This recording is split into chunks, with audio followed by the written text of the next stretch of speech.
দেখো আজকে রুই মাছ দিয়ে করব একটা নতুন রান্না, নতুন একটা রেসিপি শিখেছি। তোমরা দেখতে থাকো। এরকম ছোট ছোট করে মাছটাকে কেটে নিয়ে এসছে আমার বর বাজার থেকে। যখন এনেছে মাছটা তখন এইরকম কেটে কেটে নিয়ে এসছে ছোট পিস করে। তাহলে কি বলতো মশলাটা ঢুকতে সুবিধে হবে।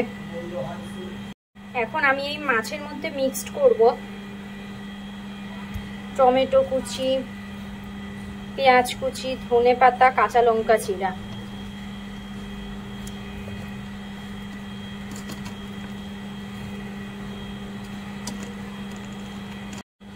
দেখো দিয়ে দিয়েছি সব মশলা, লঙ্কার গুঁড়ো, হলুদ গুঁড়ো, তারপরে একটু লবণ, পরিমাণ মতন লবণ আর কি, আর সর্ষের তেল। এবার মাছটাকে মিক্সড করে নেব ভালো করে।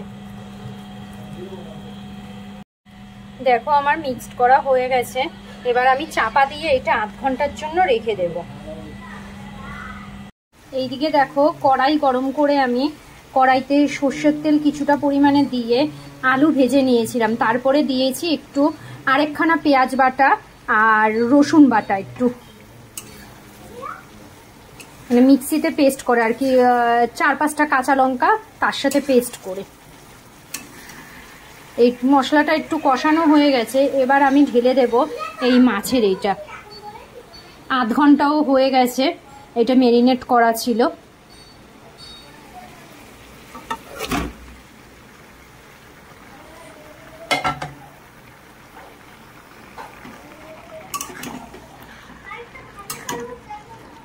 এবার এটা একটু হালকা হাই ফ্লেম দিয়ে সবকিছু একসাথে মিক্সড করে নেব। আলু, মাছগুলো, মশলাগুলো খুব আস্তে আস্তে মিক্সড করতে হবে যাতে মাছগুলো ভেঙে না যায়।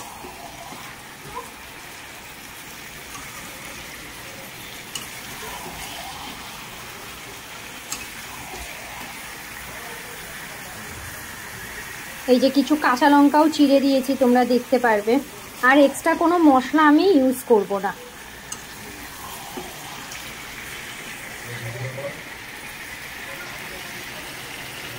নাড়িয়ে দেখো রেখে দিয়েছি আমি। এখন 5 থেকে 6 মিনিট আমি এরকম করে একটু মশলাটাকে কষিয়ে নেব। দেখো আমি যেই বাটিতে মাছটা মাখিয়ে রেখেছিলাম, যেহেতু অল্প মশলা লেগেছিল, ওই বাটি ধুয়েই জল দিয়ে দিয়েছি।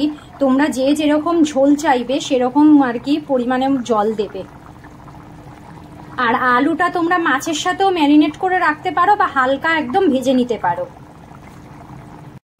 দেখো মাছটা প্রায় হয়েই এসছে। এখন আমি একটু গরম মশলা গুঁড়ো উপর দিয়ে ছিটিয়ে দেব।